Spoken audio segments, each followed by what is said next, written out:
नमस्कार दोस्तों, कैसे हैं आप सब। मैं स्वागत करता हूं आप सबका आपके अपने YouTube चैनल फैक्ट मूलीज पर।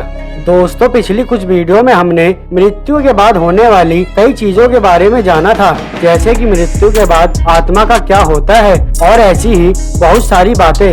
वहीं आज की अपनी इस वीडियो में हम जानेंगे कि हिंदू धर्म के अनुसार मृत्यु के बाद अंतिम संस्कार के समय मृतक के सर पर 3 बार डंडा क्यों मारा जाता है, और साथ ही जानेंगे इसके पीछे का पूरा रहस्य।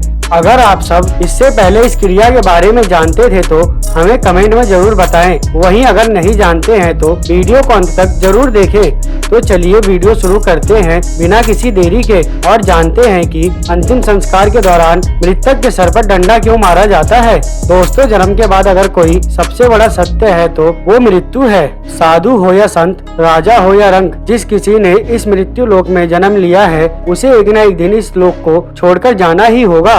ऐसे में जो लोग इस सत्य को जान लेते हैं और मान लेते हैं वो मृत्यु के बाद मोक्ष पाने की अभिलाषा में अपने जीते जी तो पुण्य कर्म करते ही हैं, बल्कि मरने के बाद भी कुछ कर्म ऐसे हैं जो अगर मृतक के परिवार द्वारा विधि विधान से किया जाए तो मृतक के आत्मा को मुक्ति मिलती है। और मित्रों, इन्हीं कर्मों में से एक है अंतिम संस्कार के समय मृतक के सर पर डंडा मारना, जिस कर्म को कपाल क्रिया कहा जाता है, जिसमें चिता में जल रहे मृतक के सिर पर 3 बार डंडा मारा जाता है। और चिता में सबके सर पर डंडा मारने का हमारे ग्रंथों में क्या महत्व बताया गया है। गरुड़ पुराण में मृत्यु के बाद किए जाने वाले कर्मों से जुड़ी बहुत सी मान्यताओं का वर्णन किया गया है और इसी अध्याय में सबके कपाल पर प्रहार करने की प्रक्रिया से जुड़ी विभिन्न धार्मिक तथ्यों का वर्णन भी हुआ है। गरुड़ पुराण में मनुष्य के अंतिम संस्कार को लेकर एक निश्चित विधि विधान बताया गया है, जिसका पालन हिंदू धर्म के अनुसार व्यक्ति के अंतिम संस्कार के समय होता ही है।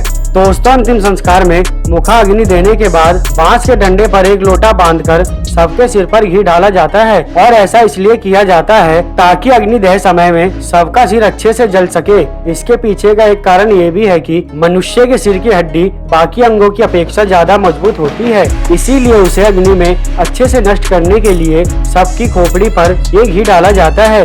दोस्तों, खोपड़ी को पूर्ण रूप से नष्ट करना क्यों आवश्यक है, इसके पीछे का कारण भी गरुड़ पुराण में बताया गया है, जिसके अनुसार यदि किसी की खोपड़ी अग्निदेह के बाद भी आधी जली रह जाती है तो तब मृतक के अगले जन्म में उसका पूर्ण रूप से विकास नहीं हो पाता और वह अविकसित रह जाता है।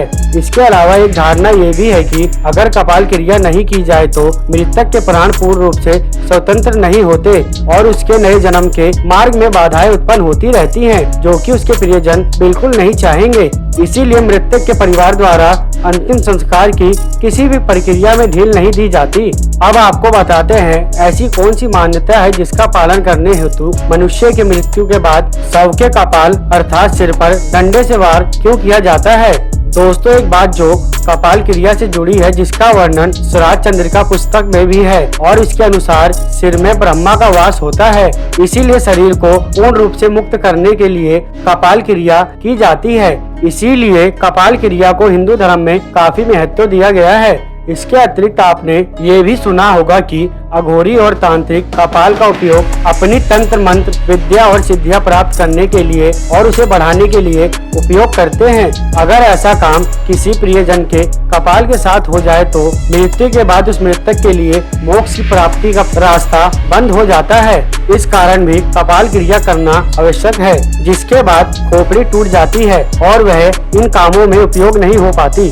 और दोस्तों, कपाल क्रिया करने के पीछे एक कारण ये भी बताया गया है कि अगर मृतक के सर पर डंडे से वार किया जाए तो वह अपने इस जन्म की सारी बातें भूल जाता है, इसलिए भी कपाल क्रिया करना आवश्यक माना गया है। तो दोस्तों, आप सबको मेरी ये जानकारी कैसी लगी हमें कमेंट में जरूर बताएं। वहीं आप सबको ये वीडियो पसंद आई तो इसे एक लाइक जरूर दे दें और अपने दोस्तों के साथ हमारी इस वीडियो को जरूर शेयर करें। हम मिलेंगे एक और नई जानकारी के साथ, तब तक के लिए नमस्कार। वीडियो देखने के लिए थैंक्स।